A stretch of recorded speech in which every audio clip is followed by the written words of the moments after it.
Program imunisasi COVID-19 kebangsaan diiktiraf dunia. Polis bongkar penjualan sijil vaksinasi palsu. Assalamualaikum dan salam sejahtera. Saya Nurul Asmawati Harun dalam Utama 9 Malam.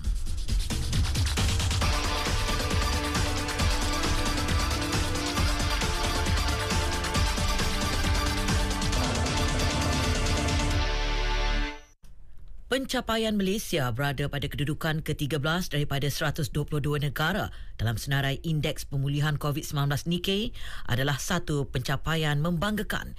Ia diharap menjadi pemangkin kepada ekonomi negara kembali pulih tahun ini. Menurut penganalisis ekonomi Profesor Madya Dr. Ahmad Razman Abdul Latif, pencapaian itu juga bukti usaha vaksinasi membuahkan hasil dalam mengurangkan kadar jangkitan selain pematuhan SOP yang tinggi dalam kalangan rakyat. Saya melihat ini adalah satu petanda yang positif. Malahan Malaysia adalah yang tertinggi di kalangan negara ASEAN. Dan ini akan membantu kita untuk hampir kepada pemulihan. Ia akan mampu memastikan bahawa kita tidak perlu melaksanakan lagi PKP dan kita akan dapat melihat pertumbuhan ekonomi terutamanya KDNK negara pada tahun ini akan meningkat sehingga 5 hingga 6%. Profesor Madya Dr. Ahmad Razman Abdul Latif. Sementara itu, Presiden Persatuan Hospital Swasta Malaysia, APHM, Datuk Dr. Kuljit Singh berpandangan perkembangan tersebut merupakan pengiktirafan kepada program imunisasi COVID-19 kebangsaan, PIK.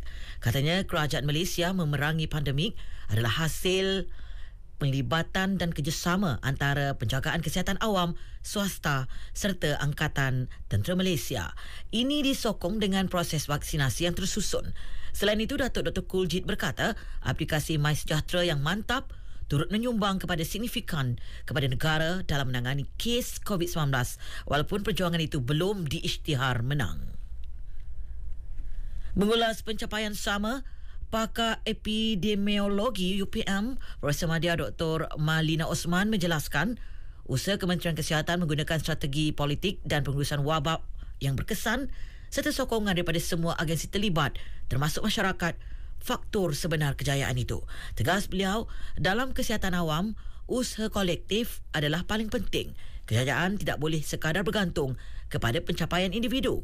Beliau mengharapkan komitmen tersebut diteruskan bagi memastikan kejadian kes atau kluster dapat dibendung, sekaligus membolehkan strategi pemulihan berkenaan tidak terhenti maupun ditangguhkan. 2,641. Itu angka jangkitan terbaharu kes COVID-19 dalam negara. Ia turun berbanding 2,888 kes semalam. Manakala kes sembuh pula 2,808. Kenyataan Ketua Pengarah Kesihatan Tan Sri Dr. Nur Hisham Abdullah memaklumkan 97.8% daripada kes jangkitan baharu adalah terdiri daripada kategori 1 dan 2. 253 kes memerlukan rawatan di unit rawatan rapi. 106 kes lagi memerlukan bantuan pernafasan. Katanya, nilai kadar kebolehjangkitan negara kini pada paras 0.98. Polis membongkar kegiatan penjualan sijil vaksinasi COVID-19 palsu melibatkan seorang doktor di sebuah klinik swasta di Marang, Terengganu. Ketua Polis Negeri, Datuk Ruhaimi Mat Issa mendedahkan sijil vaksinasi palsu dikeluarkan terhadap individu yang tidak mahu divaksin dengan bayaran sehingga RM600. Doktor berusia 51 tahun itu ditahan Sabtu lalu. Hampir 2,000 individu dipercayai pernah memohon mendapatkan sijil vaksinasi palsu. Di sini isunya bukan saja terbabit dengan penipuan yang di bawah Seksyen 420 KK, tapi ia melibatkan satu bencana ataupun musibah kesihatan kepada masyarakat umum, yang mana saya rasa kepada masyarakat lain dikelilingi oleh golongan ini. Saya ingin memberi amaran untuk ingatan kepada masyarakat, lebih pada amaran iaitu pihak PDRM bersama-sama KKM akan meneruskan operasi ini untuk mengesan lain-lain tempat yang juga menjalankan aktiviti yang sama di dalam Terengganu ini. Datuk Ruhaimi Mat Issa. Keputusan penjarakan saf solat di masjid tidak dibuat sewenang-wenang. Sebaliknya, ia mengambil kira pelbagai sudut pandangan termasuk faktor kesihatan. Menteri di Jabatan Perdana Menteri Hal Ehwal Agama, Idris Ahmad menegaskan semua pihak perlu akur dan bersikap terbuka terhadap keputusan kerajaan mengenai isu tersebut. Saudi sendiri pun terpaksa untuk nak menjarakkan balik sah mereka. Jadi itu nak menunjukkan tentang apa yang kita ambil tadi. Semuanya mengambil kira pandangan-pandangan di segi sudut kesihatan dan juga segi sudut hukum. Dan apa yang penting saya nak harapkan supaya marilah ramai-ramai kita datang ke masjid dan surau. Kita tak perlu nak bincang benda-benda yang tidak menyebabkan tak sah sembahyang pun. Tak sah sembahyang pun.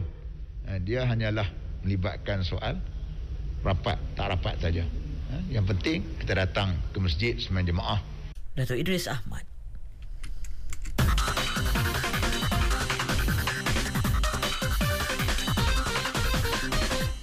Berita seterusnya. Penerima bantuan kebajikan di bawah Jabatan Kebajikan Masyarakat JKM pada tahun ini dijangka mencecah 550,000 orang berbanding 517,414 penerima tahun lalu. Demikian dimaklumkan Menteri Pembangunan Wanita, Keluarga dan Masyarakat, Datuk Seri Rina Muhammad Harun. Jangkaan pertambahan itu katanya selari dengan keputusan kerajaan untuk menaikkan kelayakan permohonan bantuan kebajikan berdasarkan Paras Garis Kemiskinan PGK 2019 iaitu RM1,169 berbanding RM980 sebelum ini. Saya anggarkan kita kalau tahun lepas dekat 35,000 permohonan baru yang telah pun diluluskan kan. Saya kira mungkin kalau sekarang ini 517,000 dia akan mencecah sehingga 550,000 kelulusan. Datuk Seri Rina Muhammad Harun. Dalam perkembangan lain, majikan boleh mengemukakan permohonan secara dalam talian bagi proses pengambilan pekerja asing untuk setiap sektor pekerjaan yang dibenarkan dari negara sumber tidak lama lagi. Menurut Menteri Sumber Manusia, Datuk Seri M. Saravanan, pengumuman mengenai tarikh permohonan itu akan dibuat dalam masa terdekat. Dalam hal tersebut, beliau menasihatkan pihak majikan tidak membuat sebarang pembayaran melalui orang tengah atau pihak ketiga bagi tujuan mempercepat proses permohonan. Ini bagi mengelakkan berlakunya penipuan oleh pihak tidak bertanggungjawab. Malaysia menduduki tempat ke-15 dalam senarai 25 negara terbaik untuk bersara. Ini menerusi laporan yang dikeluarkan oleh penerbit International Living dalam Indeks Persaraan Global Tahunan untuk 2022. Malaysia mencatat skor purata 72, manakala Thailand menduduki tempat ke-11 dengan skor purata 72.9 meletakkannya pada kedudukan teratas bagi Asia.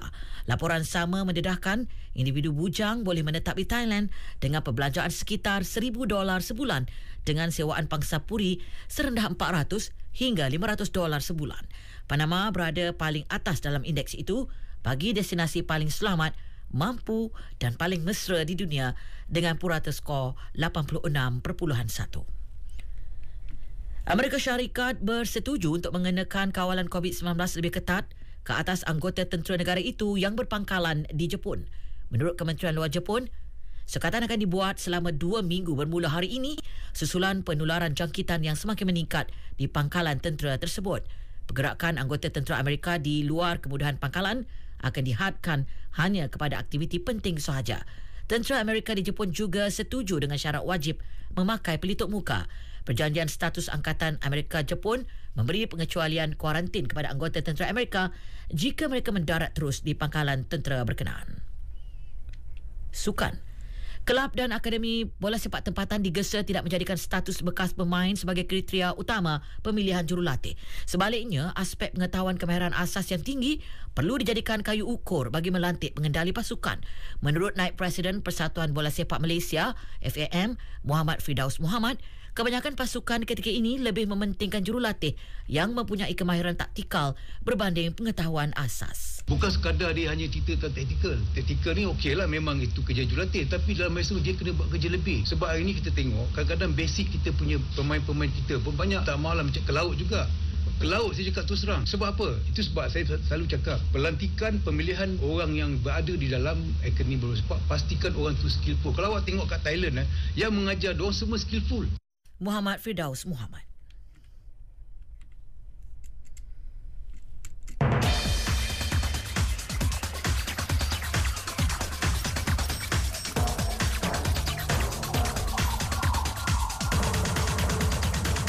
Sekian berita yang disunting oleh Muhammad Fazli Osman dari Pusat Berita RTM. Tingkatkan daya tahan melindungi diri daripada varian membimbangkan dengan suntikan dos penggalak.